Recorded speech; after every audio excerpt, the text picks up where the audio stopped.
والآن مع المسابقة 1 2 3. اوبا يا ولا، يلا يا ولا، اجري يا ولا اجري. بنت يا ولا، هم. خد يا حمار. السباق من هنا يا بنات. مش عارفين الطريق من هنا. شغل الGPS وامشي من هنا على طول. يلا. انت بتعمل ايه؟ ايه؟ انت بتخمس؟ بدوخه. ودلوقتي مع لعبة المتعة والإثارة، المنديل. لعبة المنديل هي لعبة سهلة وبسيطة، بس عندنا في الكفر لعبة حويطة. لعبة المنديل هي كل واحد فيهم ليه رقم: 1 2 3 4 5 6 7 8 9 10. تمام؟ اللي هيسمع رقمه هيجيني هنا، هياخد المنديل ويرجع بسرعة على فرجته. كده هيبقى هو الكسبان. حد ليه أي أسئلة تاني؟ بعد اذنك انا. اتفضلي. معلش انا اللعبه دي مش بلعبها بالمنديل، مال. بلعبها بالبشكير عشان لما بعرق بنشف فيه. بص يا أستاذة، بعد إذن سيادتك أنا مش عايز أي تريقة، تمام؟ ونلتزم بقواعد اللعبة يا أساتذة، إحنا مش جايين نهرب.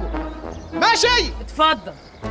حد من الجماهير يسألني ويقول لي ما هي مميزات وصفة لعبة المنديل؟ أقول له تتميز لعبة المنديل بالقوة، بالحركة، باللياقة، باللباقة. والايه؟ اللباقة. خالتك اسمها كباقه. ايه يا حاجة؟ ايه يا حاجة؟ في ايه؟ هتهزقونا في وسط البلد ولا ايه؟ ما نلم نفسينا يا جماعة. يلا ودلوقتي هنبدأ اللعبة. يلا رقم 2. خد يا بنت سلمي لي على بوكي. 1. يلا يا شاطر يلا. خد يا سلمي لي على ابوك. لا يلا حماتي، يلا حماتي، خد يا حماتي. يلا حماتي. يلا. ايه ده 10. يا حماتي. تصادم. في ايه؟ 3 1.